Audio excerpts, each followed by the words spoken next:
Esta sesión se ha titulado Seamos rebeldes, respetemos las reglas. Y para dar inicio quiero invitar a nuestros dos expositores, al señor Carlos Ganosa y a la señora Patricia Toyet. Recibámoslos con aplausos.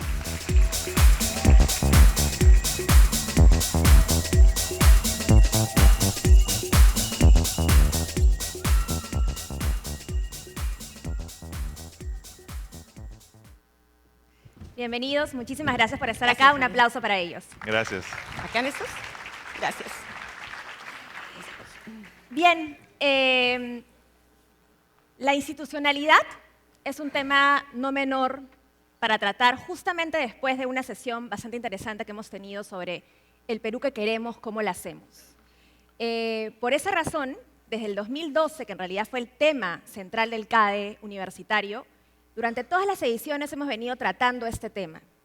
Esta es una sesión especial y hemos preparado algo distinto. Los cadeístas del 2015, que también pudieron reflexionar sobre este tema, con 3 representantes, nos van a contar algunos casos personales sobre temas de institucionalidad, casos fallidos de institucionalidad. Quiero invitar a Ariadna, a Flor y a Arelis, cadeístas 2015 y embajadoras de CADE 2016.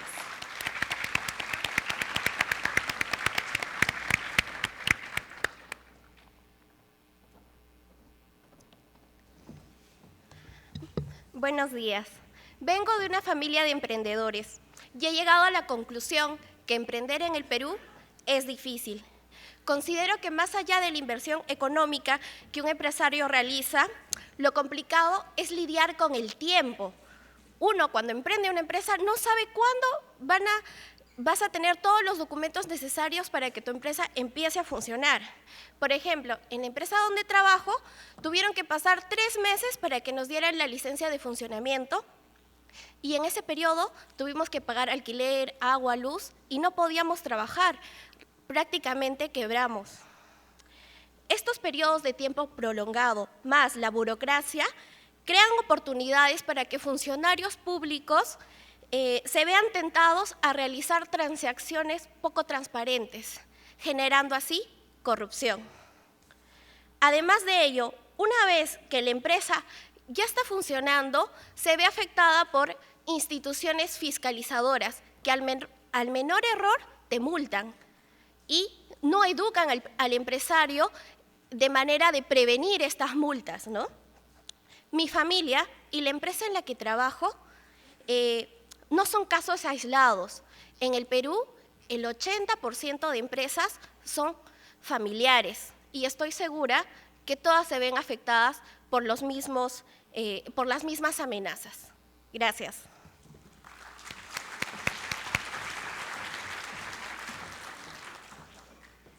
Como ex estudiante de biología, la naturaleza es algo que me apasiona.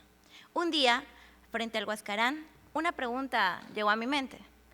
¿Qué de común tienen los parques nacionales, tales como Sierra del Mediador, como el Huáscar, como la Cordillera del Cóndor, con las reservas nacionales de Tambopata en Madre de Dios y San Fernando en Ica?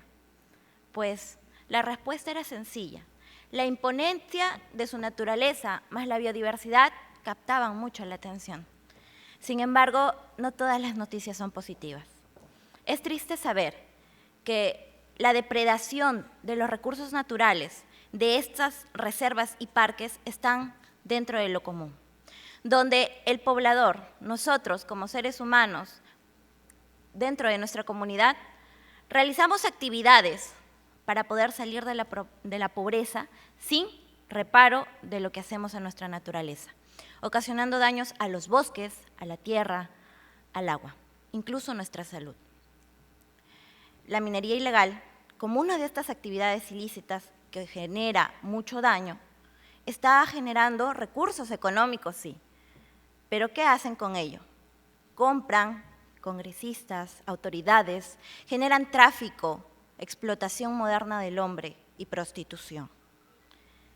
Las reservas y los parques nacionales son eso, son sagrados, es para cuidarlos. Pero ¿qué hacemos nosotros como ciudadanos por ello? ¿Qué hace el Estado por ello? ¿Acaso las políticas de seguridad están bien aplicadas?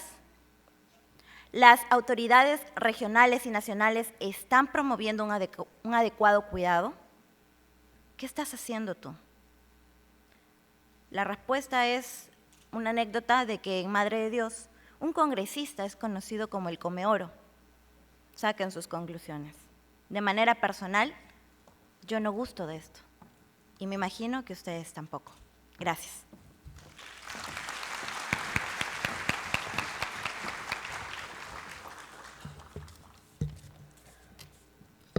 Ya elegimos el Congreso y el presidente que vamos a tener durante los siguientes 5 años. Personalmente, me disgusta ver que en medios se ven muchas más acusaciones, quejas que en propuestas, cosas útiles para nosotros para definir por quién vamos a votar y a quién vamos a tener como cabeza de país.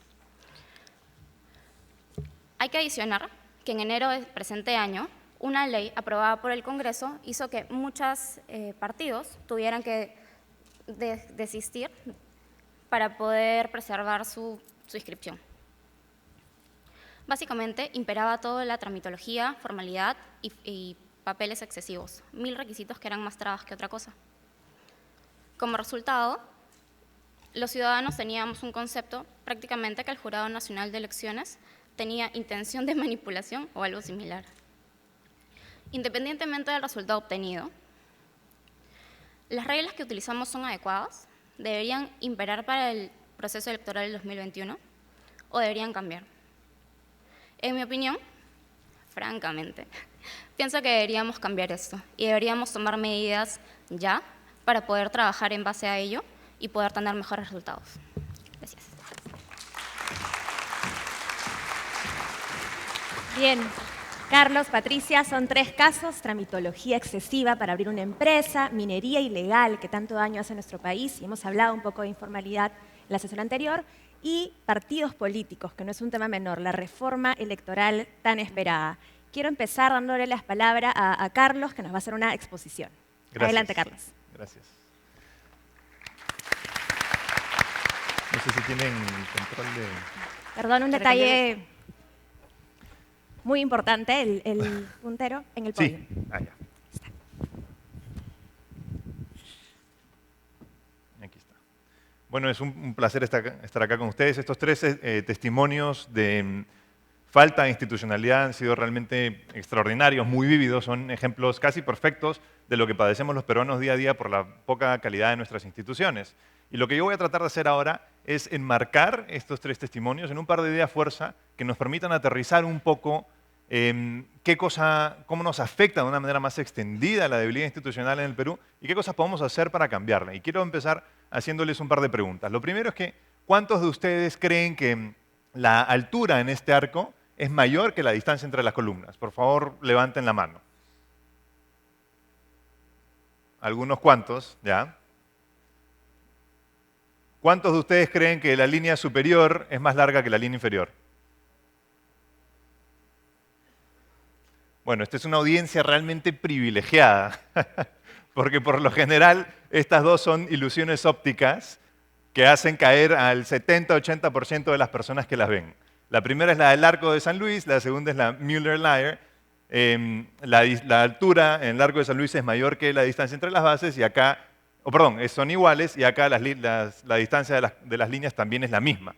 Entonces, estoy realmente entusiasmado por dirigirme a una audiencia con una capacidad tan alta de evitar ilusiones ópticas y también entusiasmado porque probablemente puedan evitar una ilusión que nos afecta a todos los peruanos, que no es óptica sino política. La ilusión de que el Perú puede ser un país próspero y justo sin buenas instituciones. Entonces, algunos de ustedes pensarán, oye, pero ¿cómo yo todos los días escucho hablar de instituciones? En los CADE se habla de instituciones. Las instituciones son casi parte del discurso político convencional. Pues yo les quiero decir que el discurso sobre la calidad institucional es análogo, es el equivalente político a hablar de una dieta sana. Todo el mundo dice que la quiere, pero nadie la escoge. Entonces, en muchos CADES es cierto, en muchos CADES ejecutivos se habla de instituciones, pero yo les pregunto, ¿cuántos planes de gobierno en esta campaña tenían una reforma institucional como parte del centro de sus propuestas. ¿Cuántos candidatos hicieron de la reforma institucional o del cambio institucional el eje de su discurso? Cuando, por ejemplo, los gremios empresariales emiten comunicados, ¿cuántas veces vemos un comunicado que exige una reforma institucional? La mayoría de líderes de opinión exigen mejorar la infraestructura, mejorar la educación, mejorar la salud, resolver conflictos sociales. Pero en la práctica, cuando tenemos que tomar acciones concretas y decisiones sobre cómo vamos a interactuar con los políticos y con los gobernantes, no nos encaminamos hacia exigir mejores instituciones. Y en parte, eso es porque creo que las instituciones son un concepto bien ambiguo. Hace un tiempo me invitaron a dar una charla en una universidad, a hablarle a alumnos, gente como ustedes, sobre la reforma institucional. Y llegué un poquito antes y mientras esperábamos a que los alumnos se acomoden, el profesor que me había invitado me dice, háblales de cómo entrar a las instituciones. Le digo, pero ¿cómo es eso de cómo entrar a las instituciones? ¿Cómo entrar a las instituciones financieras? ¿Cómo conseguir que los acepten en las instituciones de comercio? Quería que los ayude a conseguir chamba. Dicen, no, de eso no se trata el cambio institucional. Las instituciones de las que yo hablo son otra cosa completamente distinta. La mejor forma de entender qué son las instituciones es imaginarse el sistema político como un juego de mesa, y eso quizás no sea tan ajeno a lo que muchos de ustedes creen que los políticos hacen, que juegan y no trabajan, entonces puede ser un concepto que nos ayude. Las instituciones son las reglas del juego político. Todos hemos jugado juegos de mesa en los cuales nos hemos topado con alguien que trata de manipular las reglas, de usarlas a su favor, de tratar de interpretarlas en beneficio propio. Pues cuando las reglas de juego son buenas, el juego logra su objetivo, que es que los participantes tengan una interacción estimulante, divertida. Cuando las reglas de juego son malas, no. Yo tengo un hijo de 7 años y cuando mi hijo tenía 5, es bastante creativo, entonces empezó a inventar sus propios juegos y me decía, papá, ven a jugar conmigo. Y jugaba y pues cada vez que yo empezaba a ganar, cambiaba las reglas para ganar él. Era imposible ganarle. Decía, no, eso no se vale, pero si tú lo hiciste, es que cuando el que lo hace antes decide eso sí funciona, después ya no. Entonces era imposible jugar con él. Y algo más o menos así ocurre con nuestro sistema político. Las reglas que mi hijo había diseñado para su juego eran injustas, le permitían a él extraer beneficios o ganar siempre a expensas de su rival, a expensas del otro, en lugar de que el juego cumpla su objetivo de que los dos se entretengan. Las reglas de nuestro sistema político son malas y facilitan que los políticos, que los gobernantes, obtengan beneficios privados a expensas de los votantes, o en lugar de utilizar el poder que los votantes les damos para que construyan bienes públicos, para que promuevan el desarrollo, la igualdad ante la ley, la justicia, etcétera, etcétera. Cuando las reglas de juego son buenas, los políticos ven su poder limitado y encauzado para cumplir los objetivos del Estado. Como les digo, construir bienes públicos, promover políticas que favorezcan a la mayoría. Y en casi cualquier cosa, cualquier interacción con el Estado en la cual nosotros observemos su disfuncionalidad, como estos 3 testimonios, lo que hay de fondo son estas malas reglas de juego que no están encaminando a los políticos, a las personas que toman decisiones de cómo usar los recursos del Estado para atender los intereses de las mayorías, sino más bien para atender intereses privados o para ignorar las necesidades de las mayorías. En casi cualquier medición de calidad institucional, el Perú sale a media tabla y sin mostrar muchas mejoras en los últimos 10 años. Entonces, a eso es a lo que me refiero cuando yo les digo que el discurso institucional en el Perú es el equivalente a la dieta sana. Todo el mundo habla de eso, todo el mundo dice que lo quiere, pero en realidad no estamos haciendo nada por cambiarlo. Y quiero tratar de ilustrar esto con un ejemplo concreto de cómo nuestra debilidad institucional nos hace trastabillar como país. Y es el tema de la seguridad ciudadana. Y antes de eso quiero explicarles un poquito de algunas reglas básicas de este juego político en las que nos tenemos que fijar para entender un poco mejor cómo tenemos que mejorar las instituciones. La regla más importante del juego de los políticos es la rendición de cuentas. Es decir, cómo nosotros, los ciudadanos, le exigimos a los políticos que trabajen para nuestro bienestar, que trabajen para que como sociedad estemos mejor. Y hay básicamente 2 tipos de rendición de cuentas. La rendición de cuentas vertical, cuando la que los votantes ejercemos sobre los políticos, Es que cuando el político es incompetente o es corrupto, los votantes pues lo sancionamos no votando por él de nuevo, no votando por su partido, no votando por gente que estuvo con él.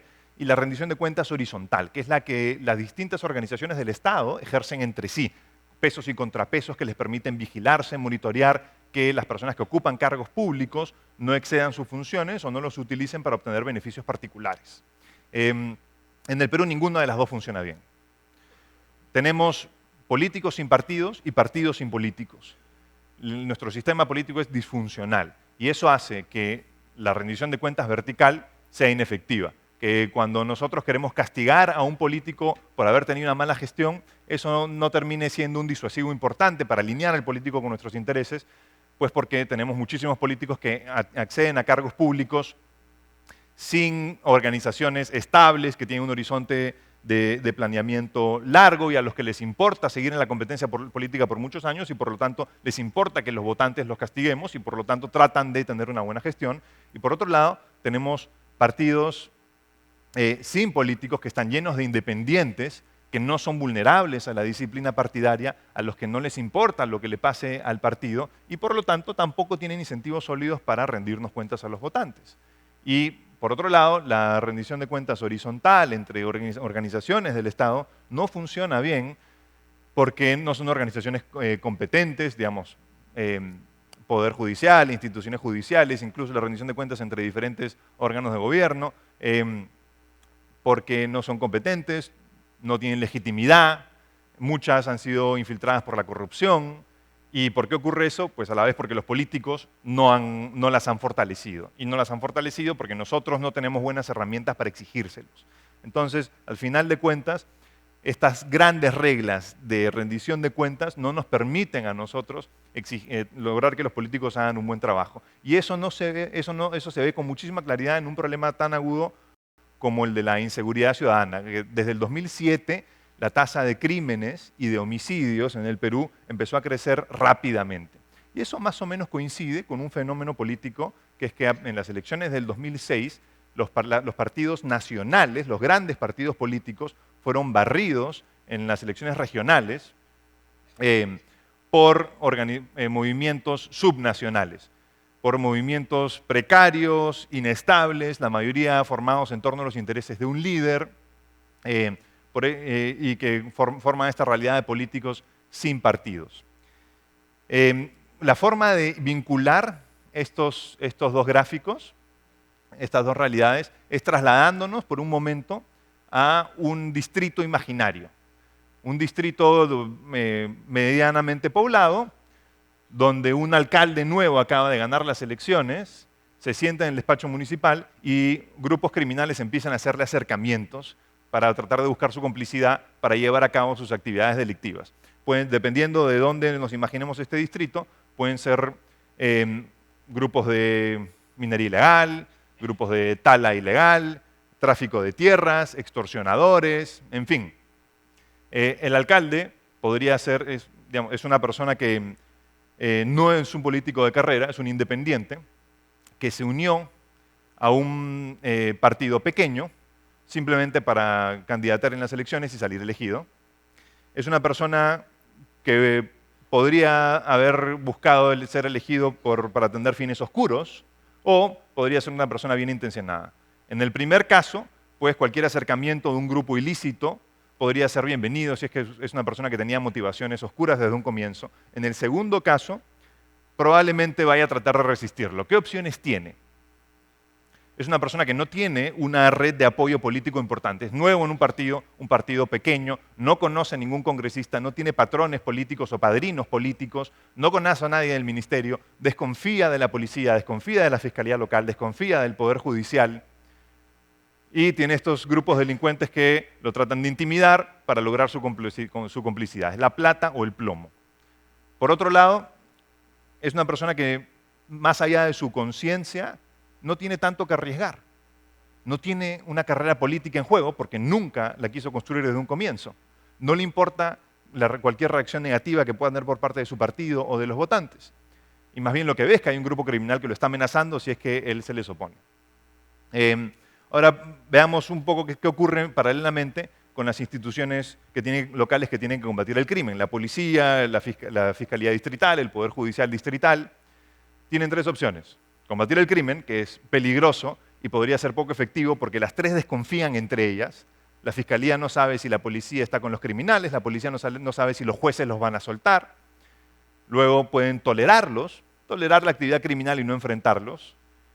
Siempre y cuando no se desborde y no llame mucho la atención, pueden pasar piola. Y finalmente aliarse, que es un paso más allá que tolerarlos. Mientras tanto, el crimen va creciendo y las autoridades políticas regionales y nacionales se hacen de la vista gorda porque es un problema local, que afecta al político local. El resultado de esto es que los políticos no se unen, las autoridades no se unen para enfrentar de manera coordinada el crimen, para dirigir las acciones de las organizaciones locales, policía, fiscalía, poder judicial, que tienen que combatir el crimen, y la criminalidad empieza cada vez a lograr más poder y a tomar más importancia en diferentes espacios de la vida distrital. Eso no es tan diferente de lo que ocurre en San Juan del Lurigancho, por ejemplo. Multiplican eso por 100 y tienen el problema de la inseguridad en el Perú.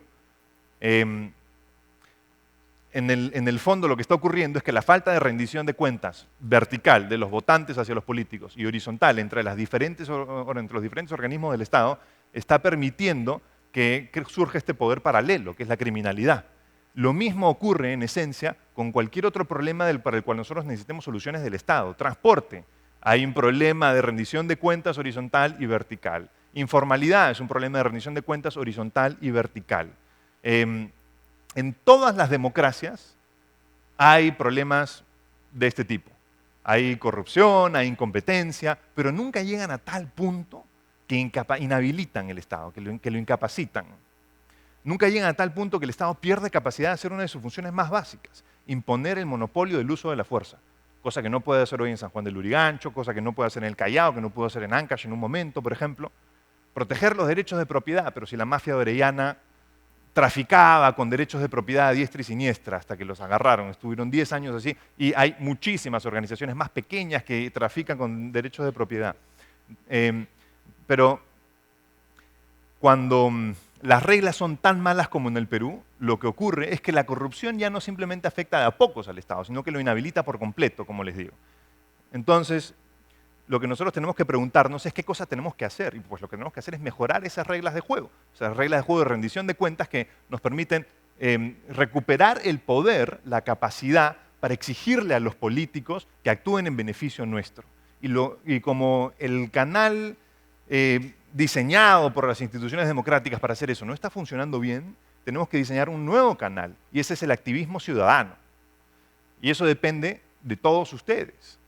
De que ustedes decidan escoger la dieta sana, ya no solo hablar de ella, y comprarse el pleito, y exigir a los políticos cambiar las reglas de juego de los partidos políticos para premiar la formación de grandes partidos y no esta fragmentación y volatilidad que debilita la rendición de cuentas vertical. Lograr cambiar las reglas de la forma como los partidos llevan a cabo sus mecanismos de elección interna para evitar que sean capturados por grupos personalistas. Reformar el poder judicial, las instituciones judiciales, para tener una carrera meritocrática que permita contar con jueces y fiscales honestos y competentes. Aumentar la transparencia de las instituciones judiciales para que todos podamos auditar su trabajo. Es decir, mejorar la rendición de cuentas horizontal y vertical. Hacer eso es la única forma, exigir que los políticos hagan eso a través de activismo ciudadano, es la única forma de lograr poner el Estado verdaderamente al servicio del ciudadano. Entonces, cada vez que nos quejamos de falta de liderazgo, de que los políticos no hacen esto y no hacen lo otro, en realidad tenemos que mirarnos a nosotros mismos. ¿Qué estamos haciendo para recuperar la capacidad de los peruanos de poner el Estado a nuestro servicio para crear prosperidad y justicia? Entonces, ese es el mensaje que les quiero dejar. Muchas gracias. Gracias, Carlos. Muchas gracias. Vamos a dar pase a la exposición de Patricia. Después tendremos un diálogo abierto con todos ustedes a través de Twitter, a través de la aplicación y claramente con micrófono en mano. Adelante, Muchísimas Patricia. gracias. ¿Se escucha bien? Bueno, como ha habido muchísimos expositores y panelistas jóvenes acá, voy a empezar, bueno, salvo Carlos Lozada, que estuvo dirigiendo la sesión anterior, vamos a hacer un poquito de historia antigua. Año 1968, yo estaba en segundo año de primaria, y mi papá llegó a recogerme al colegio. Había habido un golpe de Estado, habían sacado al presidente Belaúnde, y obviamente eso constituía una amenaza para la seguridad. Había que llevar a los niños a casa porque probablemente los tanques iban a comenzar a salir a las calles. Ese fue mi primer encuentro con la política. Tuvimos a Juan Velasco Alvarado durante varios años. ¿Qué cosa recordamos de él? Reforma agraria, expropiaciones, colas para conseguir pan, leche, carne no había, estaba racionada.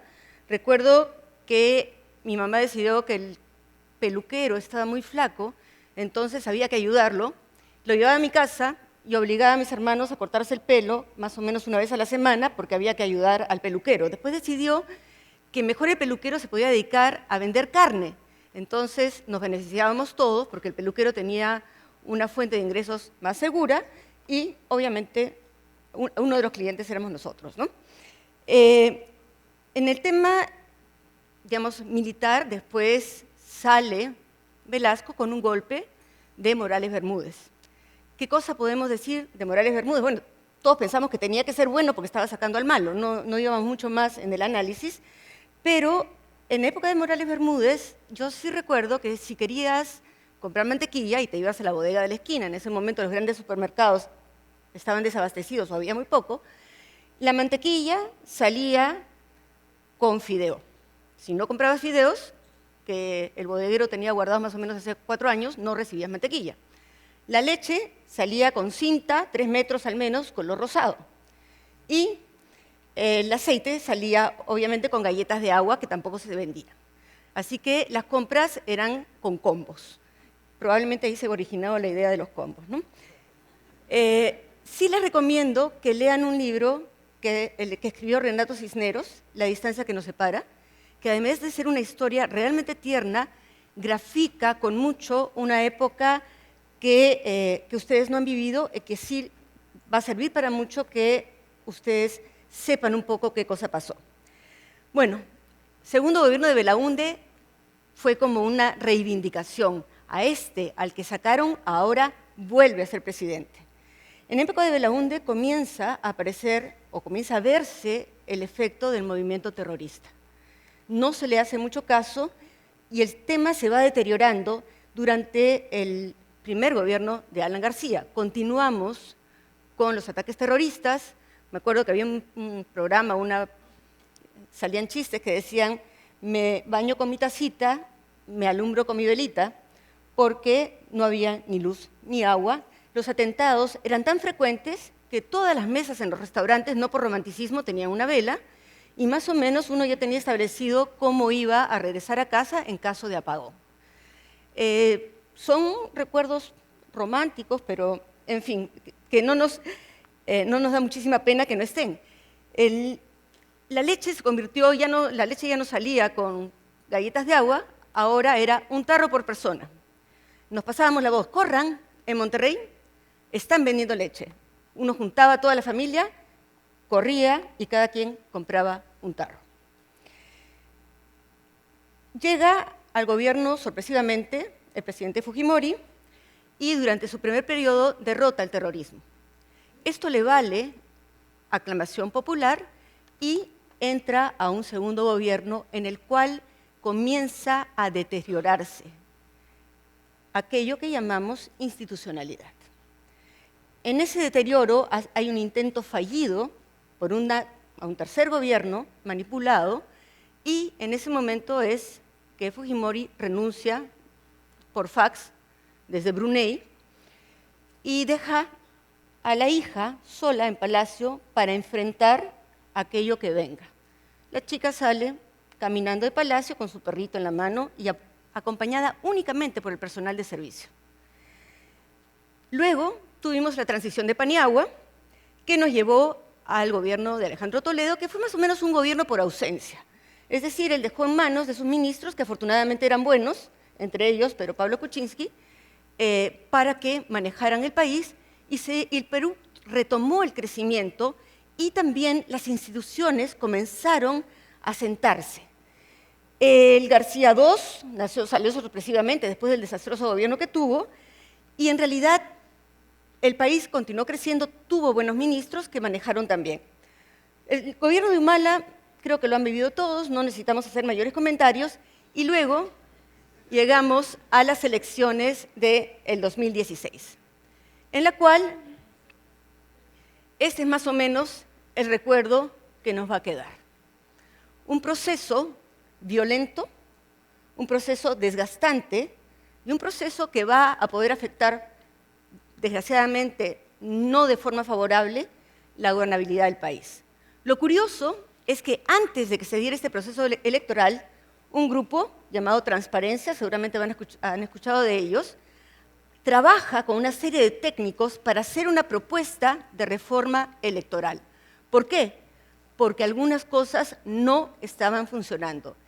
Y probablemente no lo hemos pensado así, pero la institución más importante, o una de las más importantes, es la democracia.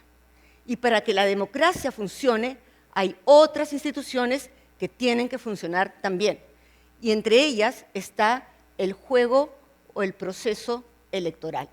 Y luego el proceso o el juego de gobierno. ¿Qué reglas van a regir este gobierno o cualquiera para mantener sólida la democracia? Esa es la lucha en la cual tenemos que concentrarnos. Y si vemos eso, vamos a ver que todas las demás, si se hacen bien, van a coadyuvar a tener un proceso democrático asegurado para, de aquí en adelante, tener siempre la transferencia de gobierno sobre bases democráticas.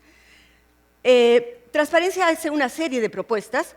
Por ejemplo, bueno, esa no se le ocurrió, pero creo que a todos se nos puede haber ocurrido, ¿por qué tiene que pasar tanto tiempo entre la primera y la segunda vuelta?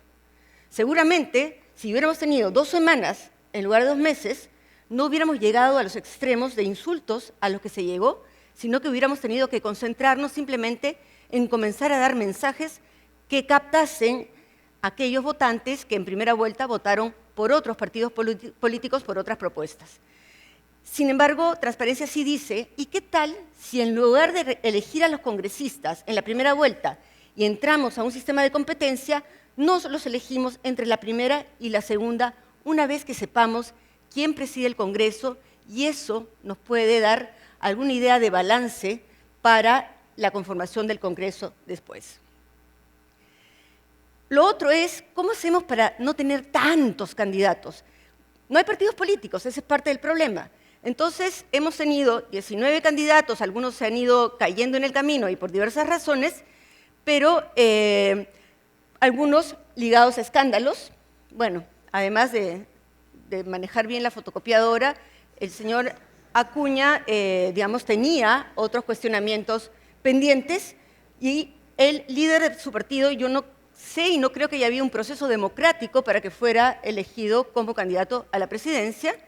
Tenemos también candidatos sin partido, simplemente un día se miran al espejo y dicen, yo podría ser presidente. O sea, no sé en qué momento ocurre esa transformación, pero lo cierto es que esto también es un atentado contra la democracia. No ha habido un proceso político, un proceso de entender que la función de un político es convencer, es presentar escenarios, es presentar argumentos y convocar.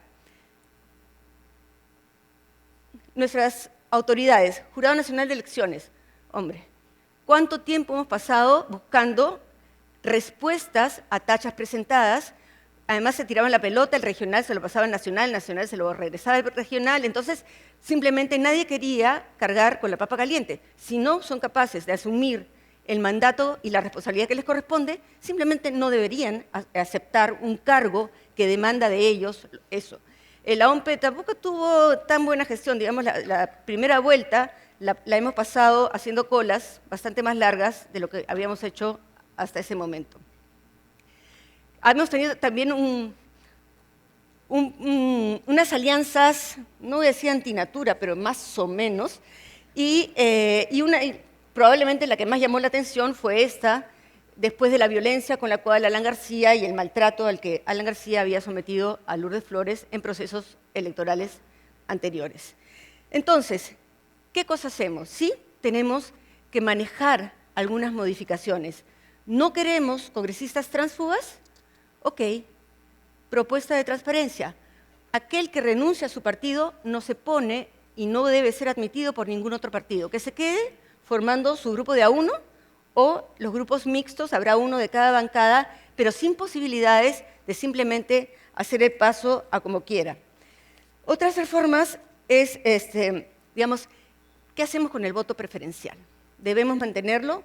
Algunos dicen, no, es que yo quiero elegir a aquel por el cual voy a votar. Bueno, para eso debe fortalecerse el sistema de partidos, que ellos democráticamente elijan su lista y luego no tendremos esta pelea entre congresistas que va a terminar únicamente generando, obviamente, gastar mucho dinero. O sea, los que más se benefician son aquellos que ven el tema de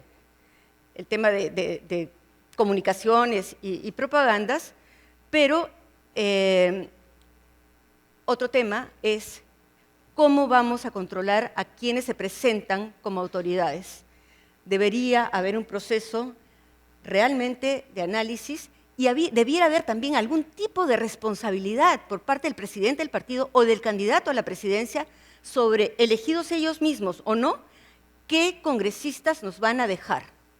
Porque muy probablemente, y se lo pregunté una vez a un candidato, no tienen la menor idea de cuáles son, o quiénes son, o qué son, o cuál es la conducta de los congresistas que están llevando a acompañarlos. Y luego ellos nos salen y nos enyucan 5 años a una persona que está tremendamente cuestionada. Bueno, más de... Las acusaciones de narcotráfico también son un tema. Cómo se están financiando los partidos, cómo se están financiando las campañas. Eso corresponde a un sistema que debería estar a cargo de la OMPE y a tener un proceso realmente de transparencia para saber de dónde salen los recursos.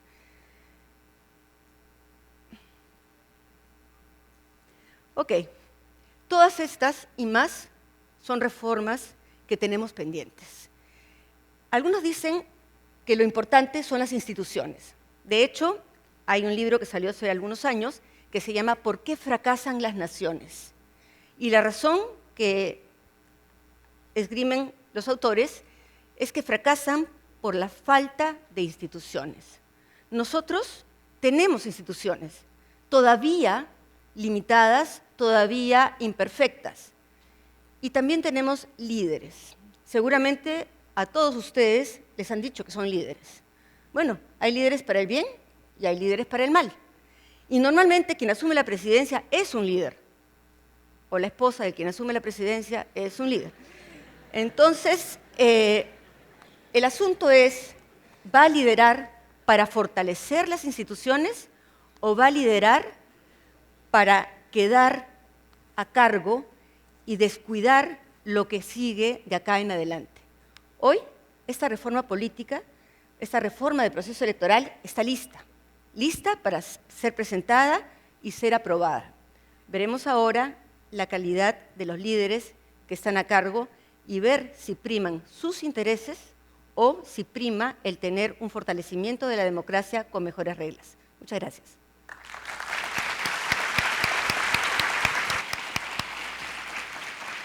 Muchas gracias, Patricia.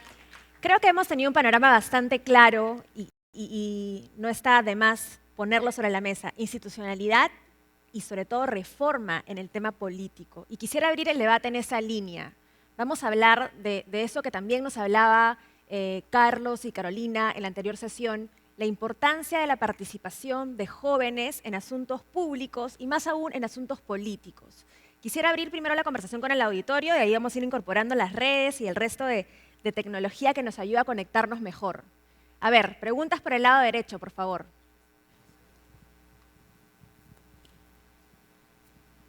Si me ayudan con el micrófono, porque acá no podemos ver bien. Buenos días, me llamo José Tom, vengo de la ciudad de Arequipa, de la Universidad Católica Santa María. Quería preguntarle algo a la doctora. Particularmente yo no estoy de acuerdo con lo que dijo que se debe castigar a los congresistas tránsfugas. ¿Qué pasa si yo soy congresista? Yo comparto una doctrina de mi partido, pero mi partido hace una alianza. Y al momento de hacer esa alianza yo tengo que adoptar lo que mi partido me manda. Pero si eso no es mi convicción. Quiero, no sé, recordarles el caso de Luciana León, que habló sobre las violaciones, que simplemente con un lavado y se acababa. Y ella lo dijo por un tema partidario, por un tema de una alianza que hicieron con el PPC. Entonces, ¿qué pasa? Yo realmente debería ser castigado porque mi partido hizo una alianza que yo no sabía y tengo que estar sometido a eso. Yo creo que más que todo deberían ver las alianzas que hacen los partidos políticos y no castigar a la persona que pertenece a uno. Muchas gracias. Vamos con otra pregunta más, de ese mismo lado.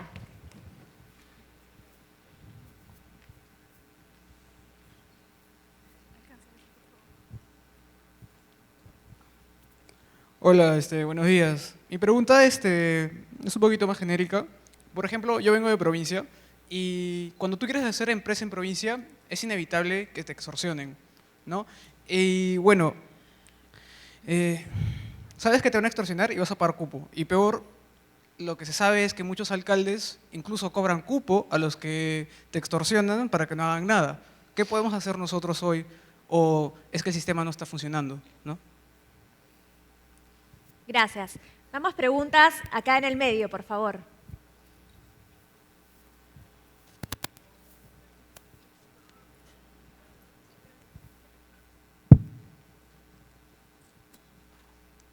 Bueno,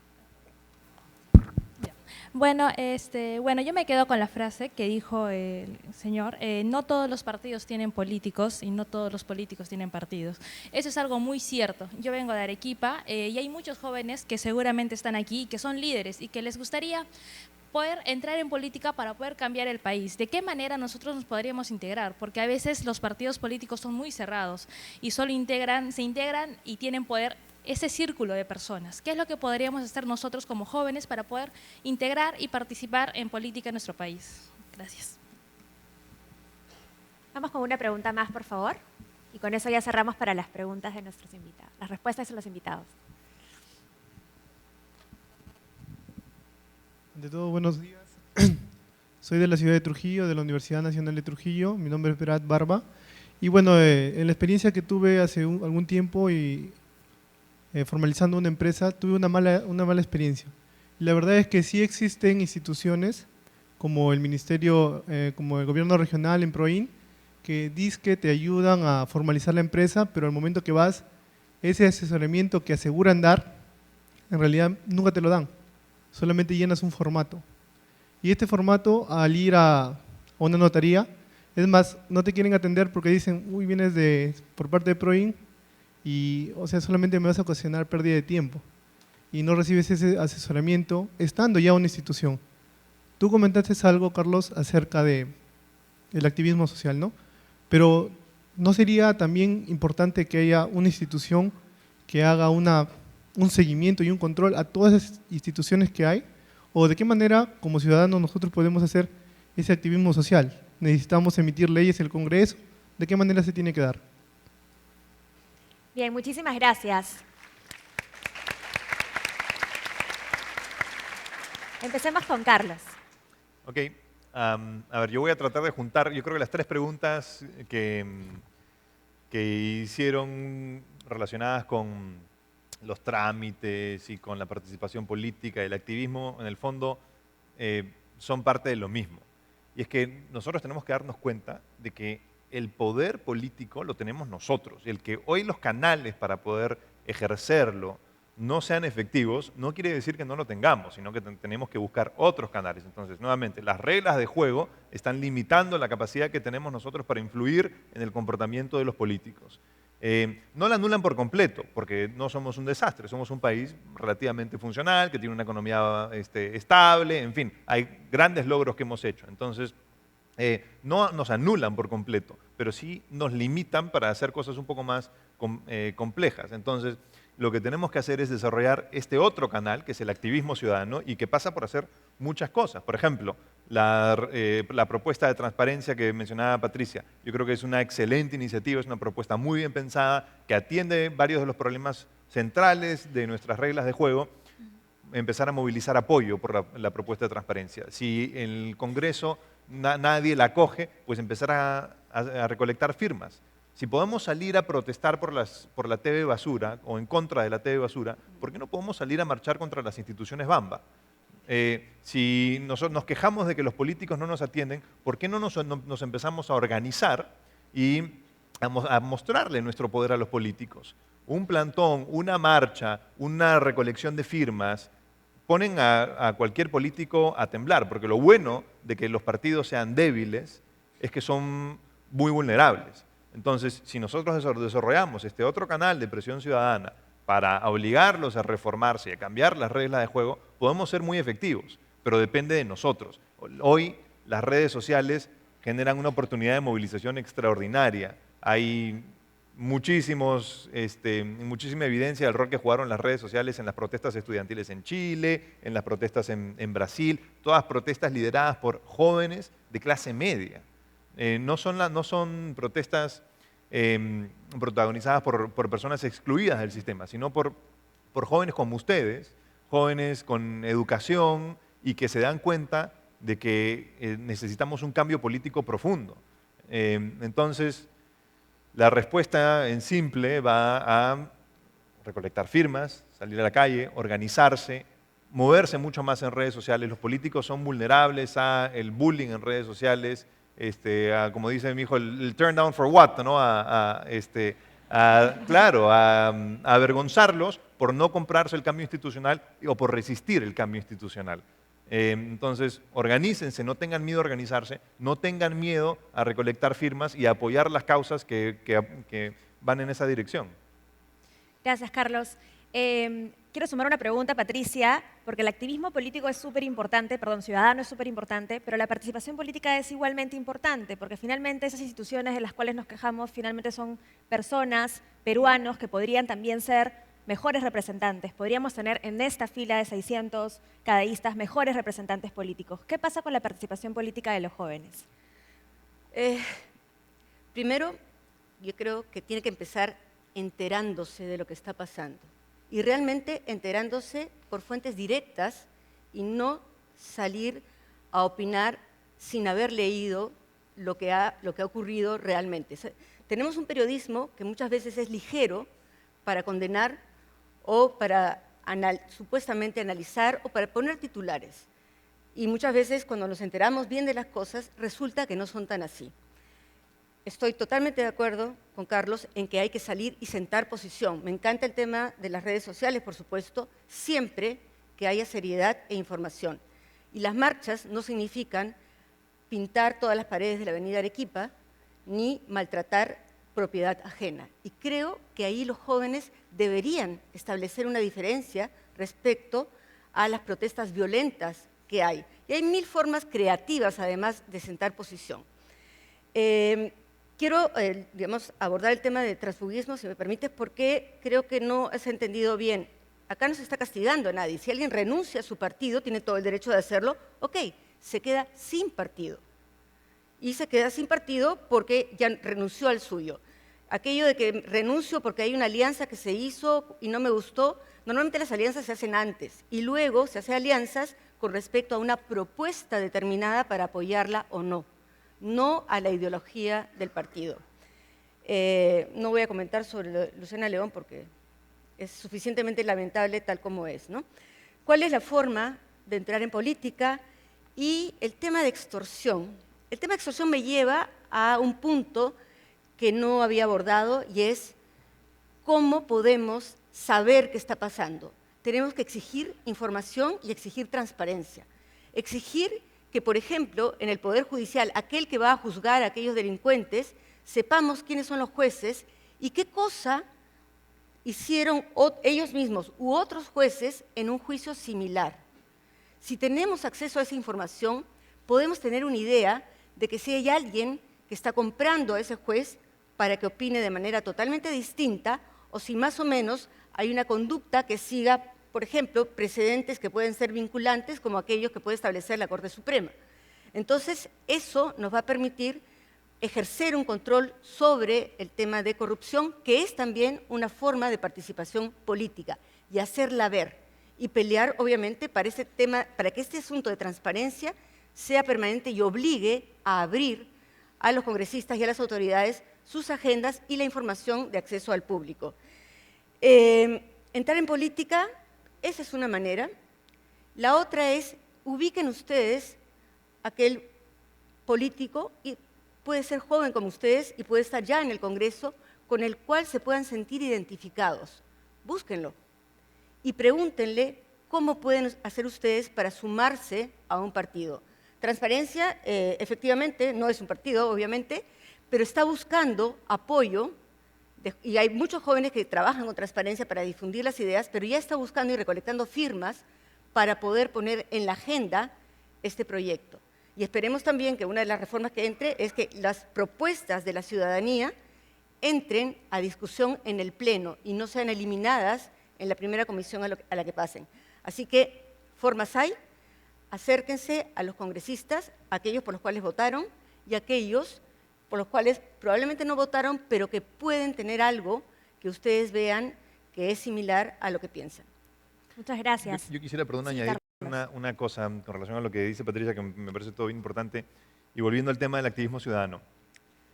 Cuando nosotros hemos hablado de instituciones, hemos siempre hablado sobre los intereses, sobre cómo las reglas de juego alinean o desalinean los intereses de los políticos para atendernos mal o bien a los ciudadanos.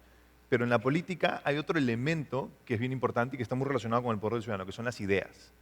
Las ideas son un motor fundamental detrás del comportamiento y de las acciones de las personas. Si ustedes logran sembrar, incluso a nivel pequeño, una idea, por ejemplo, la idea de que un alcalde está cobrando cupos o que un alcalde no está rindiendo cuentas por su gestión, y logran que esa idea se esparza y que es nuestro derecho exigir que el alcalde nos informe, exigir que el alcalde sea transparente, exigir que el alcalde investigue, eso puede hacer un cambio dramático, porque las personas son inspiradas por las ideas y las ideas pueden ir encendiendo una mecha de activismo ciudadano que puede llevar a un círculo virtuoso. Entonces, no dejemos que los intereses desalineados aplasten nuestra capacidad para poner ideas sobre la mesa que inspiren y que lleven a un activismo constructivo.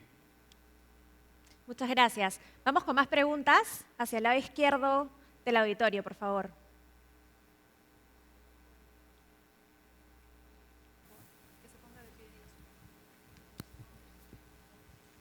Buenos días, mi nombre es Yesenia Catalá, vengo de la ciudad de Trujillo, representante de la Universidad de UPAO. Bueno, mi pregunta va específicamente sobre la reforma de la propuesta de transparencia. Bueno, actualmente nuestra Constitución solamente exige a un candidato presidencial o a un candidato regional tener, por ejemplo, cierta edad y ser ciudadano y derecho a sufragio. ¿Qué alternativas más podríamos implementar para que personas como la que usted acaba de decir, que son corruptas o que tal vez, por ejemplo, en la universidad me explicaron que hay un alcalde que, por ejemplo, va a comer a tal sitio y, por ejemplo, se reúne con su consejo y les invita y no pide factura? ¿Por qué? Porque es una persona que tal vez no tiene de conocimiento que tiene que rendir cuentas. Y esto hace de que lleve consigo la corrupción. ¿Qué alternativas podemos nosotros los jóvenes hacer que nuestra Constitución se implemente de forma adecuada y de esta manera también elegir buenos representantes? Gracias. Muchas gracias. Una pregunta más de ese lado, por favor.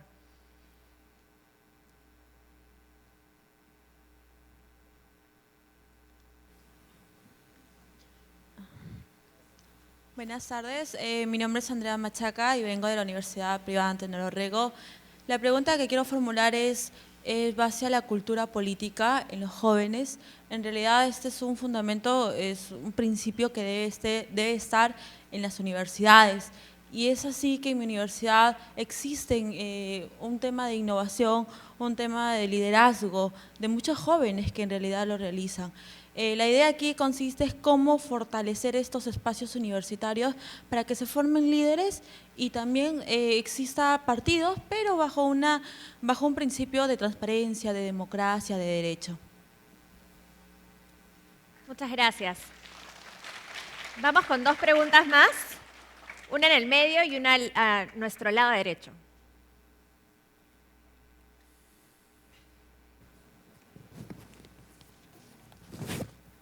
Buenas tardes, mi nombre es Ángel Ibáñez, soy del UNIFE. Mi pregunta va para la doctora con respecto a la elección de las autoridades. Como sabemos, si bien los elegimos a los congresistas o a los presidentes por su experiencia profesional, tampoco hay que desligarnos de la parte psicológica de ellos mismos, porque como sabemos, hemos tenido congresistas como el famoso Mataperros, el Comepollos y ahora el actualmente elegido que ha violado un perro.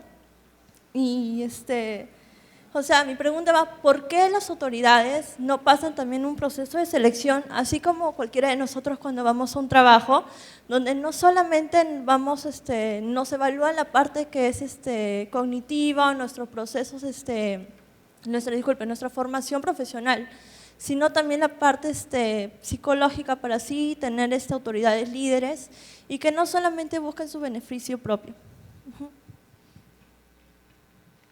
Gracias. Una pregunta más. Hay una persona en la primera fila del lado, en realidad a su lado izquierdo. Gracias.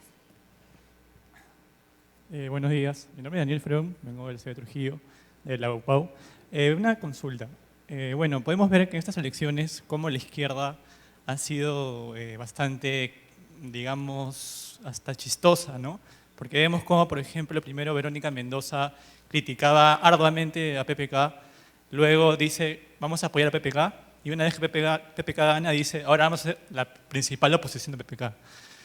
¿No cree usted que para que se pueda evitar este tipo de cosas en la política que realmente deja mucho que desear y que puede ser un atraso para nuestro país, sería mejor que el voto sea voluntario y no obligatorio, ya que de esa manera también, digamos, se evitaría que muchas personas den un voto hasta por jugar, dan un voto, por marketing dan un voto, pero ni siquiera dan un voto consciente. Y al final la democracia termina siendo, a veces puede ser hasta perjudicial para todos, ¿no? Muchas gracias. Voy a sumar una pregunta más que ha llegado por la aplicación. Tenemos una aplicación de cada universitario donde podemos escribirnos con los expositores, entre nosotros. Y dice acá, ¿es recomendable la muerte civil tan debatida en las últimas elecciones? Y porque finalmente dice, otorongo no come otorongo. Porque se indigesta. Definitivamente. Bueno, ha habido varios temas. Me temo que un examen psicológico podría dejarnos sin congresistas. No sé qué tan lejos se pueda ir con eso. Pero un poco en esa línea y relacionada con la conducta o la idoneidad de las autoridades, piensen, si es que tuviéramos realmente partidos formales, establecidos, lo que tendríamos es un partido que antes de poner a los congresistas, que van a formar parte de los que ellos van a postular, van a investigarlos un poquito para que no ocasionen un escándalo el primer día.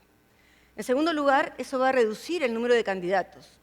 Ya no tendremos 19, tendremos 4, 5, ojalá. Eso a su vez va a permitir que se pueda hacer procesos de investigación tanto por parte de la autoridad como por parte del periodismo o por parte de los ciudadanos sobre quiénes son esas personas que están yendo a postular por cada uno de los partidos. Eso va a permitir ajustar, poner vallas de algún tipo y evitar que cualquiera pueda llegar o a la presidencia o al Congreso. A veces lo único que le pedimos a los congresistas es por favor no hagan leyes. O sea, váyanse, paseen, viajen, les gusta, diviértanse, pero no me saquen la ley del emolientero y si hacen leyes, háganlas ciñéndose a los lineamientos que tiene que tener una ley. Análisis costo-beneficio no es decir no ocasiona ningún costo al Estado y beneficia a muchos pobladores. No. hay un proceso por el cual se tiene que justificar las leyes. Respecto a la izquierda, que es simplemente una cuestión anecdótica, pero el tema del voto voluntario, en lo personal sí creo en el voto voluntario. Se necesita reforma constitucional, vamos a asumir que es difícil lograrla, pero sí podría decirse la multa por no votar es de 20 céntimos, pagable en cualquier farmacia del país. Entonces, sí hay maneras de inducir a eso. Es una reforma que tiene muchísimo debate, no está en las propuestas que les he comentado, pero en lo personal sí creo que es una propuesta perfectamente válida y que deberíamos estar discutiendo. Carlos, por favor. Yo estoy de acuerdo en que los partidos son fundamentales como mecanismo de filtro de las personas que acceden o que postulan a cargos públicos. No hay democracia en el mundo exitosa sin partidos sólidos. Les partamos por ahí.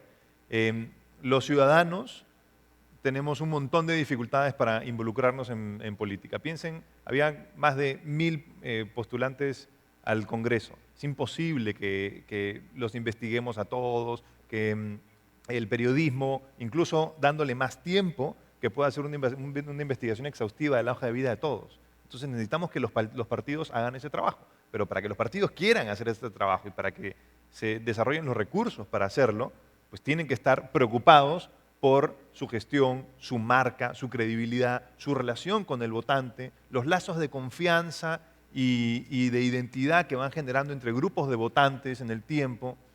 Y por lo tanto, tenemos que cambiar la forma como funcionan los partidos. Partidos sólidos, estables en el tiempo, no partidos fragmentados y volátiles. Si tenemos buenos partidos, la calidad de nuestros representantes o la calidad de los políticos automáticamente va a mejorar, incluso sin hacer ingeniería política detallada como la del transfugismo o cambiando reglas más específicas, que pueden ser buenas, no digo que no lo sean, pero digo, incluso sin hacer eso, si ya tenemos mejores partidos, la calidad de los políticos va a mejorar sustancialmente. Y por otro lado, la pregunta sobre cómo formar liderazgos, pues como todo en la vida, empezando de a pocos, organizándose para resolver problemas locales, problemas del distrito, de la comunidad, de la vecindad. En el Perú es un país donde tenemos muy bajo capital social, es decir, la confianza entre las personas es bajísima. Eso dificulta la organización para resolver problemas, pero por eso es que dependemos de jóvenes como ustedes que se compren el pleito y que contra todos los obstáculos y contra viento y marea decidan organizar gente, desarrollar capacidad de movilización para empezar a resolver problemas locales. Una vez que tienen cierto éxito resolviendo problemas locales, empiezan a escalar un poco más, se juntan con otras organizaciones, sirven de ejemplo, el efecto de demostración es súper importante y poco a poco van generando inspiración y van prendiendo una mecha. Entonces, no caigan en el error de pensar que el inicio tiene que ser con temas grandilocuentes, sino poco a poco. Esa es la mejor forma de ir formando liderazgos locales. Y al igual que Patricia, yo también creo que pruebas psicológicas y estas cosas nos dejarían sin la mayoría de los políticos y lo más importante nuevamente es tener partidos sólidos. Muchas gracias. Quiero recoger en realidad un comentario que hizo una compañera de ustedes, cadeísta, de la importancia de hacer y entender la política desde planos a veces mucho más específicos y pequeños, que es también lo que decía Carlos. La universidad es un espacio para ejercer un rol político, un rol de ciudadanía activa. Hay mecanismos para participar, existen. A veces las grandes reformas no tienen que ver con leyes, sino tienen que ver con la forma en que los ciudadanos concebimos nuestro rol. Entonces, hay una reforma individual que creo que debemos reflexionar todos y que sea el mensaje que nos llevemos, el primer mensaje, y el otro que es CAE Maduro, las propuestas que ha preparado Transparencia, además en un grupo bastante interdisciplinario, con muchísimo trabajo técnico, son propuestas que debemos respaldar y lo podemos hacer desde todos los espacios en los que estemos. Esa es la gran invitación. Agradezco muchísimo a Patricia y a Carlos por haber participado en esta sesión y los acompaño para que tomen la foto con la presidenta. Gracias. Gracias. Muchas gracias. Gracias, ¿eh? Buenísimo. Gracias. Sí, acá adelante.